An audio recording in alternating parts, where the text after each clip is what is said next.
Hello, everyone, and welcome back to the Whatever the I Want podcast, where I, your host, Gaby, get to talk about whatever the I want. And today's episode is an extremely important episode. It is an episode entirely dedicated to shedding the past, which is arguably one of the hardest things to do in life. So hopefully this episode can encourage you to let go of who you once were to be able to make room for who you're meant to be.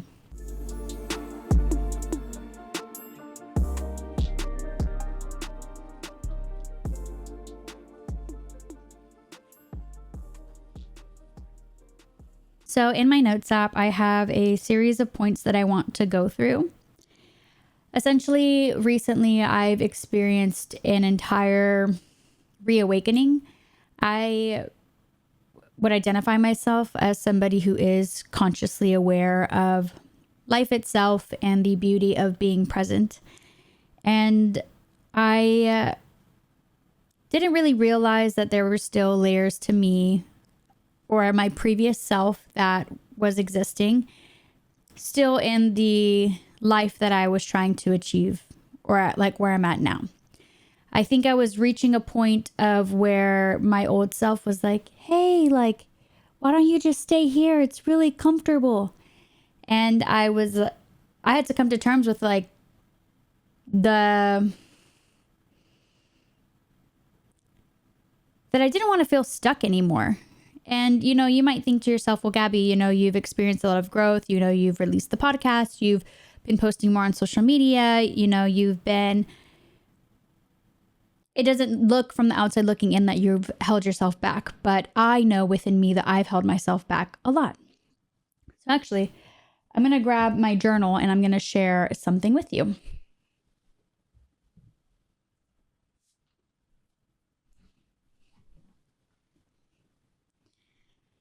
So this is a journal that I've been using for the Artist Way. I've already entirely gone through one. And essentially in the Artist Way, the author, Julia Cameron, has you write 3 pages a day of just anything on your mind. So it's essentially journaling. However, there's some days where I write multiple times in it. It's just kind of how I've always been. I love writing. And same thing has happened with my journals. You know, there's times where I write once a day. There's times where I go months without writing. And there's times where like I write several times a day. So I will share with you something I wrote the other night. May 17th, 2025, 7:15 p.m. Kill her off, let her go. I don't need her anymore. She held me back, lived in lack. Thank God I'm so done with that. The girl who didn't believe in herself is gone. She retired. She got tired of feeling tired. She felt broke, lost, misunderstood. Blamed everybody that she could. Pointed fingers left and right, but it was her who lost sight. She lost the vision. She fell for validation. She fell victim to that tingly sensation. She got high from social media, felt like it completed her. She's dead, she's gone, and she had to do it alone. She had to teach herself to believe, to see the stars and what she could achieve. She had to learn her own potential, to see her own worth. Her life felt like a curse. She was addicted to the struggle, attached to the fame, like the idea of being praised. It was all ego, and now it's gone. She stripped it all away, down to the bare bones, and now it's shown what it's really worth. Kill off the old life and you're due for a rebirth. So now this is me. This is my time. Allow me to reintroduce myself. Let me hit you with a new line. See, my name is Gaby. It's truly me. Can't you see I wear my heart on my sleeve? No apologies for my mistakes, because they were all lessons. I've done it. Took the time to rewire my brain to reassure myself that I'm fine. I will never fail. It's not a part of the plan. Any bit of struggle led me to where I am. It's shown me the other side, the other perspective of where I would be if I lived in a reality where I didn't believe that I too could achieve greatness. For I am great. I am better than okay. All my needs were met yesterday and today. All this to say, the old me had strayed away. She had a calling to create, but allowed for others to dictate her story, her path. Gaby, you couldn't possibly do that. Made herself small, dimmed her light, made her lose sight. For the plan was never to achieve fame. It was to make today better than yesterday. It was to draw, sing, dance to her heart's desire. This is the type of love she requires.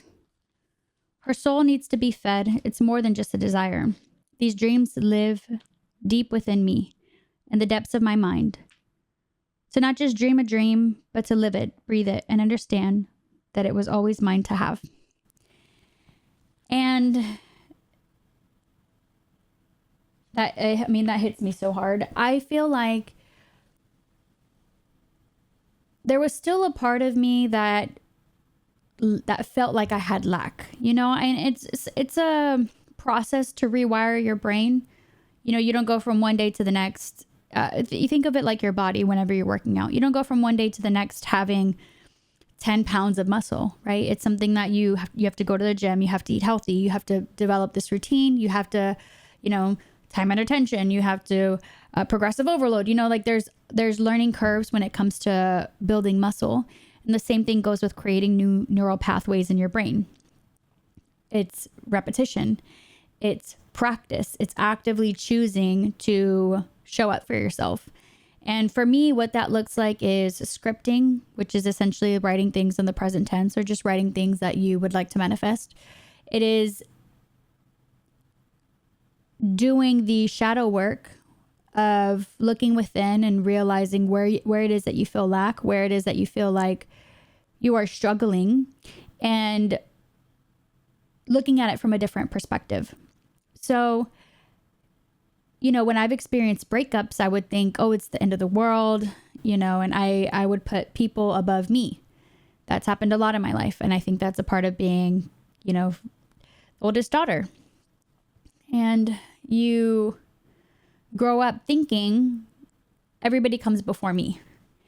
And, you hear, in order to experience love, you should love yourself first before you love anybody else.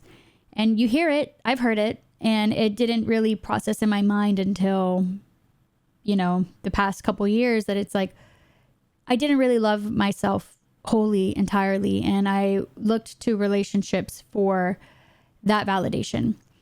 And I learned this past year to really take back my power and to fall in love with myself.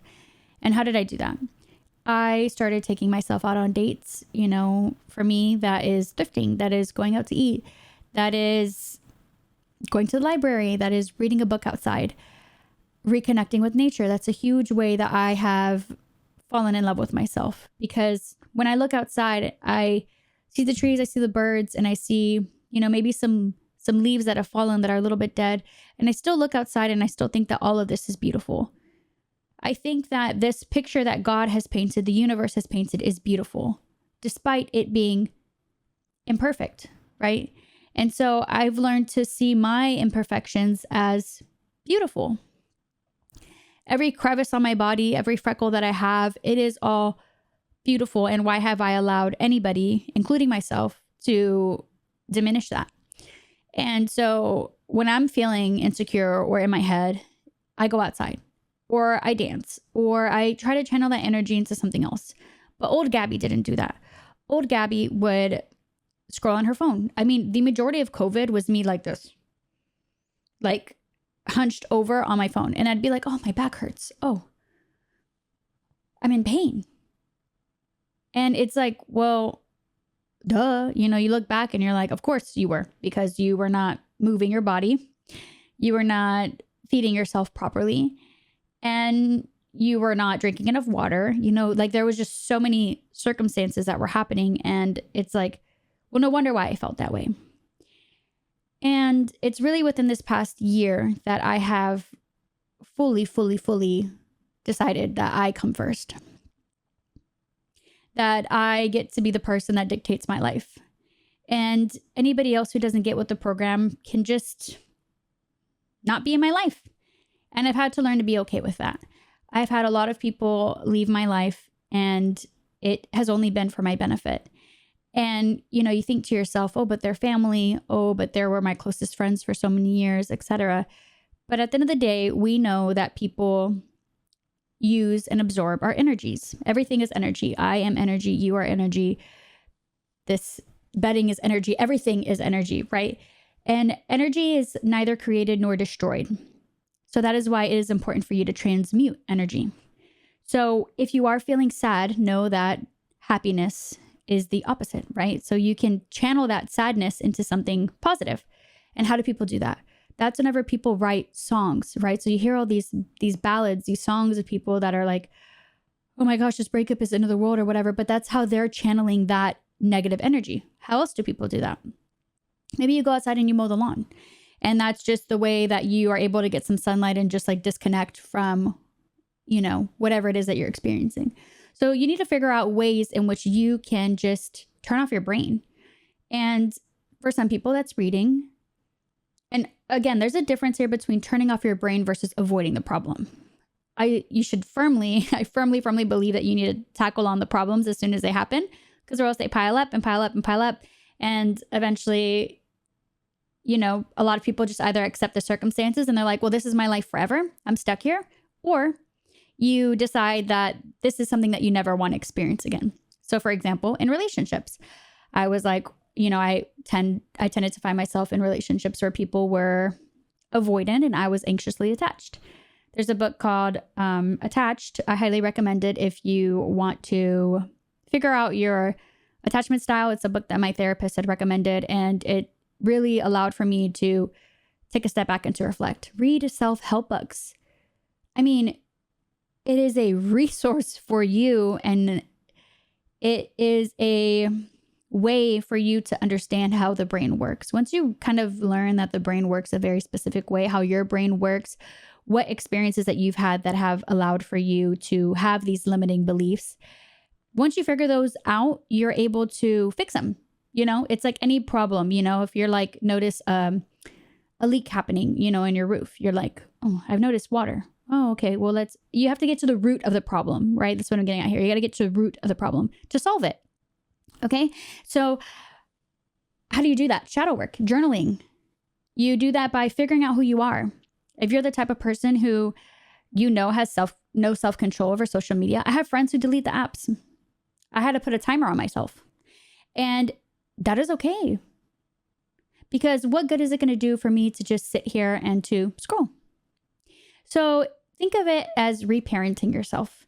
It's about waking up and choosing to be different, to not live the same story, to not live the same path that your parents have lived, to not live the same life as everyone around you.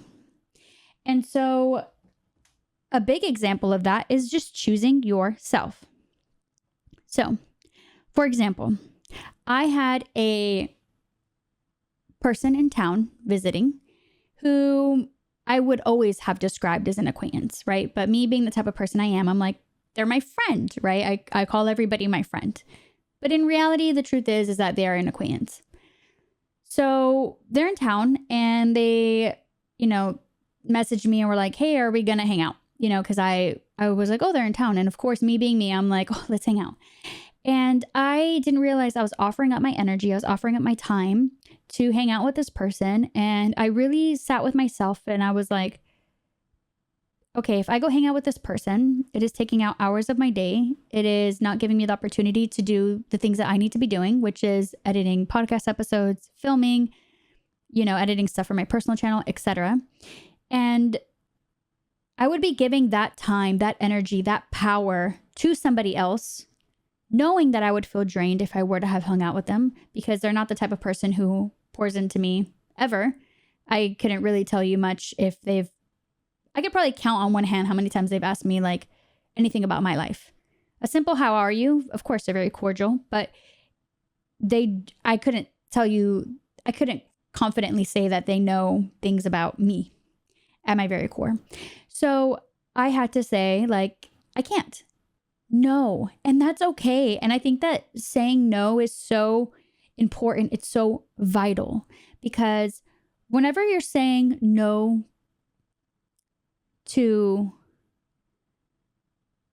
whenever you're saying yes to somebody or a situation or a circumstance or an experience, you're also saying no to yourself in some capacity.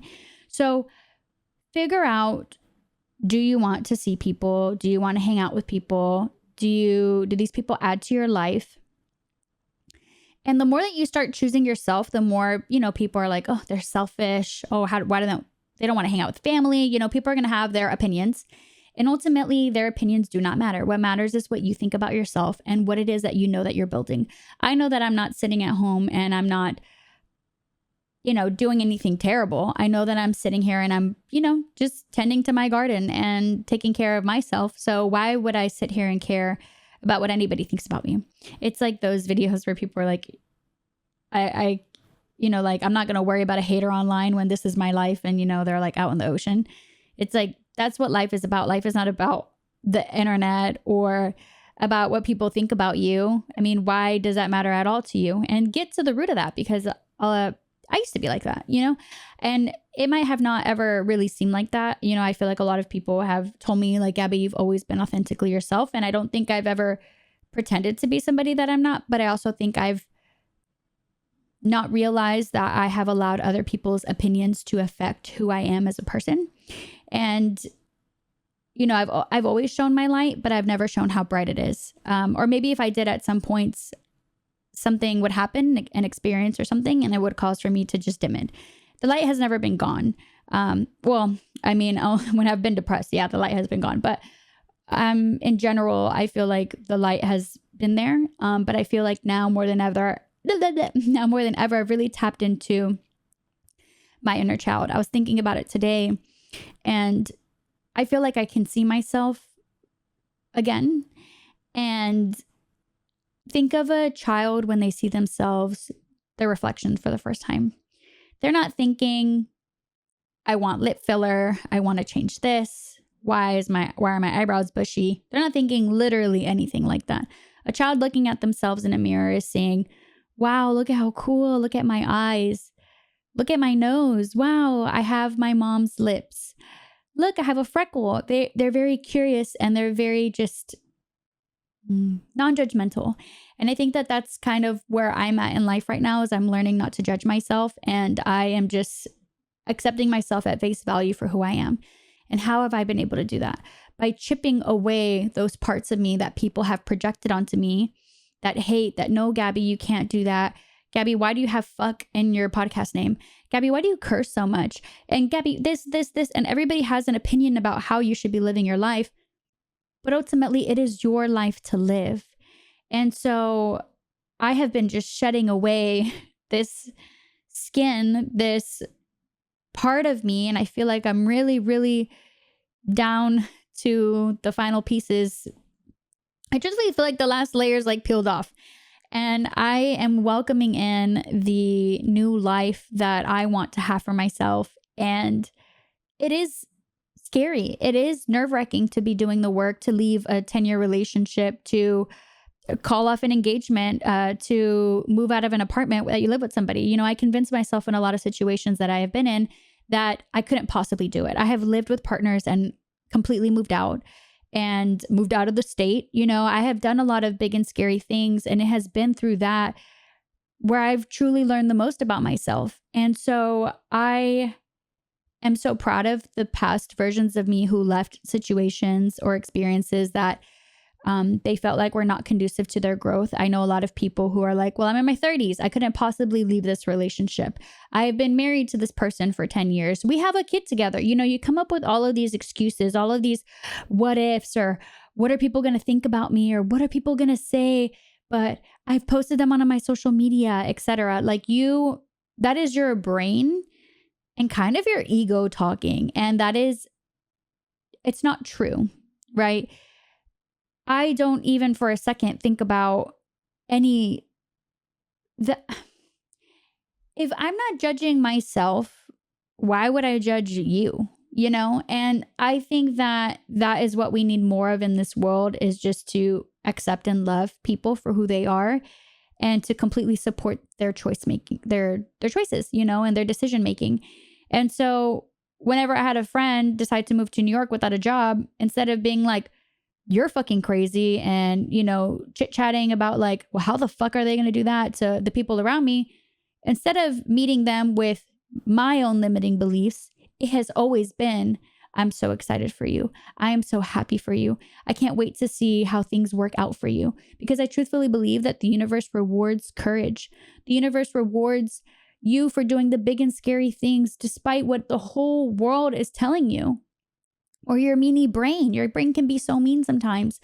And so that is why it is important to be positive in all aspects of your life, including with the people around you. So if you see, an influencer that you follow getting a house, rather than meeting them with like, well, we're in a recession and how selfish of you, and, whatever resistance that you have, rather than meeting them with that and thinking these negative thoughts, instead channel it into, I'm so happy for you. How awesome. This is possible for me. Because we think to ourselves that the river of abundance, the pot of gold at the end of a rainbow, there's only one. And we think that it's limited. And somebody brought in the perspective of, I know that God can be triggering for a lot of people, just the word God. But whenever I say God, I think the universe, I think, everything, the entity that is the stars, the galaxy. So God doesn't have limits. God created multiple planets. God created 1 billion stars. God created a billion people. And yet you are unique. And yet you offer an entirely different perspective into this life.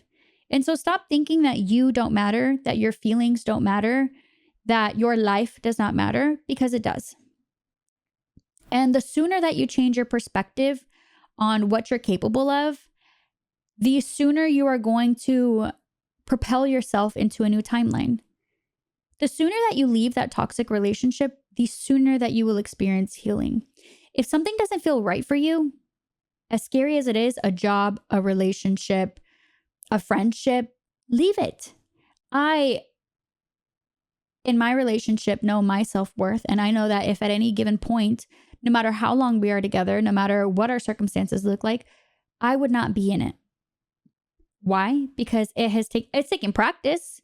I've been in other relationships where I didn't feel valued and I allowed for them to make me feel small and to dictate my mood. But I've learned to de-pedestalize the people and the goals and everything around me.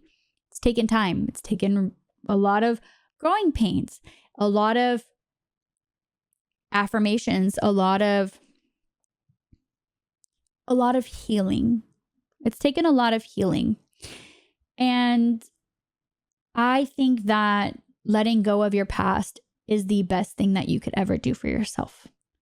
Let go of your past. Let go of whatever idea that you think people have of you. And you can ultimately dictate and rebrand yourself. Think of it as a rebranding. You can ultimately rebrand yourself at the end of the day. If you want to walk around, like, for example, I have always talked about like shaving the side of my head, or like I, have wanted to just shave it entirely. Again, past versions of Gaby. Yet people will tell me, no, you shouldn't do that. I remember I mentioned to a cousin I wanted micro bangs, and she's like, please do not do that. I have mentioned wanting a throat tattoo to family, and they're like, please don't do that. And I've had tias come up to me and say like, you have plenty of tattoos. Why do you keep getting more? Can you please stop getting tattoos? Like, it's getting too much. And if I sit here and I care about what people say, I would be dimming my light and ultimately not feeling happy, not feeling fulfilled, because I'm too busy listening to this person and this person and this person and the entire world around me to dictate who I am and who I can be. And I'm done with that. I'm done with allowing for people to dictate who I am, because ultimately I get to dictate who I am and who I get to be and what I get to achieve. And if I don't want to put any limits on myself, why am I going to allow other people to do that? Life is limitless. The possibilities are limitless. And change your outlook. Be positive. It is painful to change. Of course, it is. It's painful or scary to go down a path that you've never been on. But you know what's scarier? Staying stuck, remaining the same, staying in the same circumstances that you are in, that you have been in, and that you are putting yourself in, because you choose these things, right? You choose your relationships. You choose your job. You choose what your daily routines are. You choose what food you eat. You choose how much screen time you get. You choose those things. So stop sitting here and blaming other people or the people around you for how you feel. No one can make you feel inferior without your consent. And I used to think, what the fuck does that mean? And it's that if somebody is in your ear telling you something negative, you get to choose, do you want this to stick with you forever? It's not just say, is it going to hurt your feelings? I can't let it hurt my feelings. Things can hurt your feelings. Allow for yourself to experience things. But that doesn't mean that it has to stay with you forever. So if somebody says, you stink, you're terrible, I hate your drawings. Okay, ouch, that hurts a little bit. I might have to put a Band-Aid on it, but ultimately I'm going to allow it to heal. I'm not going to just keep chipping away at it and saying, I do suck. Oh, this is terrible. And then now that wound has grown into something that is massive and it feels like it won't ever heal. And that there has to be this like life-changing surgery to be able to fix this problem. But it wouldn't have gotten so big had you caught it when it was small. And so that is why it is important to stay on top of your mental health. What is happening in your brain? Are you having negative thoughts? Stop the spiral. My therapist used to tell me all the time, stop the spiral, Gabby. Whenever you notice yourself spiraling, try to stop it as quickly as you can. And so how do I do that? I name things around me, colors, buildings, things that I'm seeing. And that will help me just become present. And I still have to do that now. Not as much as I used to have to, though. I used to have to do it a lot. I'd be in the shower and I mean, so much time would pass that I'm like, I don't know how long I've been here because I've just been in my head the entire time. Now, what I do is try to get lost in my art, try to get lost in my creating. I'll sit there and I'll draw and I'm like, I don't even know how long I've been here for. And I'm in no rush to end this. And I've seen a massive change in who I am as a person. And I'm so, so proud of myself for letting go of the terrible things that people have told me. I have had people tell me that I should unalive myself. I've had people tell me to quit. I've had people tell me that I'm ugly, that I'm not worthy, that I'm trash, that I'm annoying, that I'm too loud. I have allowed for people to tell me a lot of shitty things. And I am so glad that I have let go of what they have told me, because or else I wouldn't be where I'm at now had I not. I actively choose this life. I actively choose to improve every single day. I actively choose to show up for myself. And so I encourage you to do the exact same thing. Show up for yourself. Let go of what other people say. Stop caring about what they say. And let go of the past versions of you that do not serve you. And ultimately, your old life, hanging on to it, is preventing you from becoming the new version of yourself. So that is why you need to reevaluate what matters in your life. What matters to you? Who matters to you? And what do you want to take into this new life of yours? Because you can't stay stuck forever. It's not going to benefit you or anybody around you. And it's okay if people fall off. It's okay if you lose friends along the way. But I'd much, much, much rather have 2-3 quality friends than 15 people who are secretly preying on your downfall. And that is ultimately for you to decide and for you to see for yourself. I can't tell you who is there for you, who shows up for you, and who ultimately supports you. And some people grow together and some people grow apart, and that's okay. So today, live your life authentically. Let go of these past versions of you. Shed that skin, and you are going to feel so much better at the end of it, although it seems so big and scary now. But I believe in you. If I can do it, you can do it. Thank you so much for watching, and I'll catch you in the next one. Mwah, mwah, mwah. Sending you all so much love.